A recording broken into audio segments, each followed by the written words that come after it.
All right, so we're having a lovely morning here at the Aquaponic Machine. I want to say in the beginning, thanks for watching the videos and all, and sharing, like, and comment on all this wonderful stuff to keep me encouraged. No, going through the state of the farm. Well, I haven't been keeping as good a care of the farm as I should be for the last 2 to 3 weeks. And that's one of the good and bad things about farming, that your output is directly related to the input. So basically you get out what you put in, and I haven't been putting in much, so I can't really get out much. But so far, just to show you what the system's been looking like, we got this stage of Chinese cabbage. This is Chinese cabbage that we hatched in the trays in the earlier video. They're looking all good. We got at 100%, and I liking that. These is the seedlings that we get from Seedbirds nurseries. All of them looking good too. Maybe the eggplants could do with a little bit of feed, or maybe they're getting too much water, because they're not seeing any roots coming out. Peppers, sweet peppers, hot peppers is always a little bit slower growing plants. It's alright. Okra, I believe that if these plants were a bit more drier, they would grow better. The corn seems to take the transplant well, so I am going to cover these with a rainwater covering, like similar to what I got here. There's a prototype. It's working okay. Yeah, let me rest this down here. Right, so showing you, there's a prototype.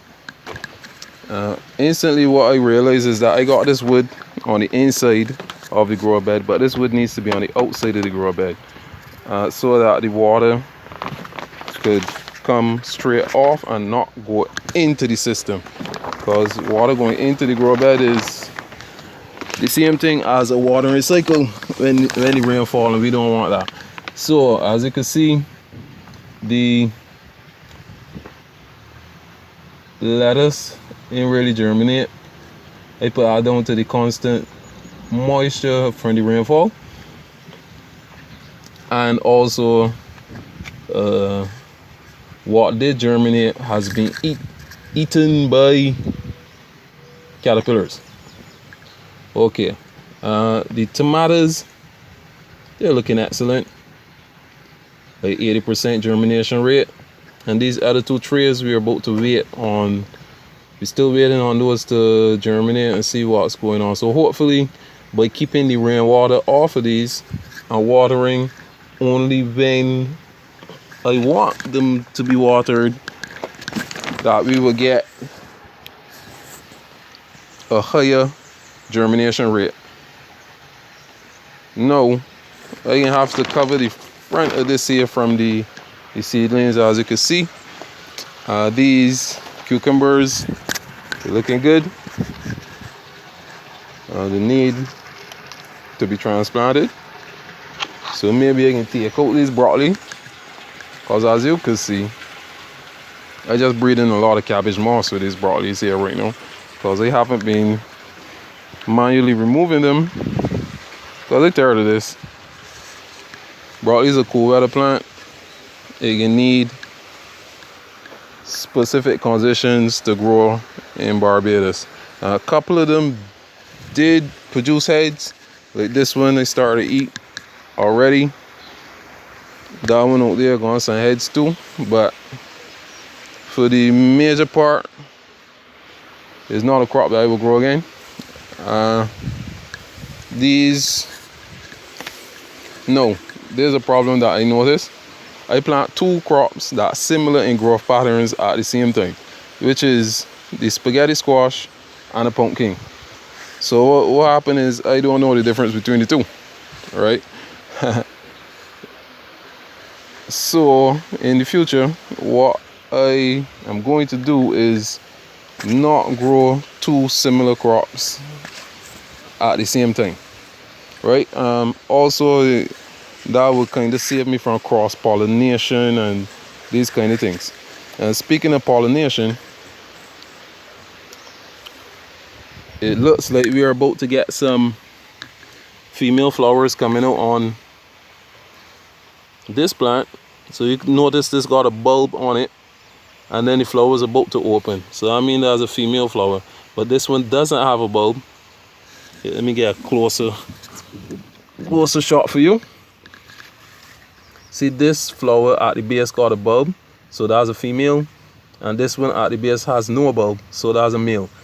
What's going to happen is the flower is going to open up, and then there's going to be in the male is going to got pollen that you got to put onto the female to fertilize it, and then this will grow. If you don't fertilize the female, is just going to turn yellow and fall off. Right?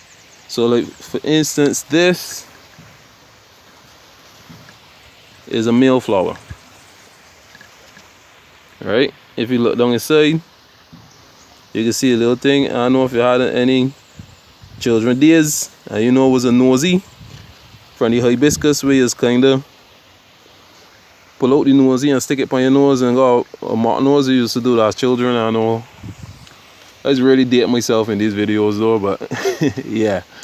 So if you look here, the pollen is beyond this, and in the female one it will be a more circular shape. So you just gotta take the pollen off of this and put onto the female portion of the plant, and then it will fertilize, and you will be able to get whatever squash or zucchini or whatever it is.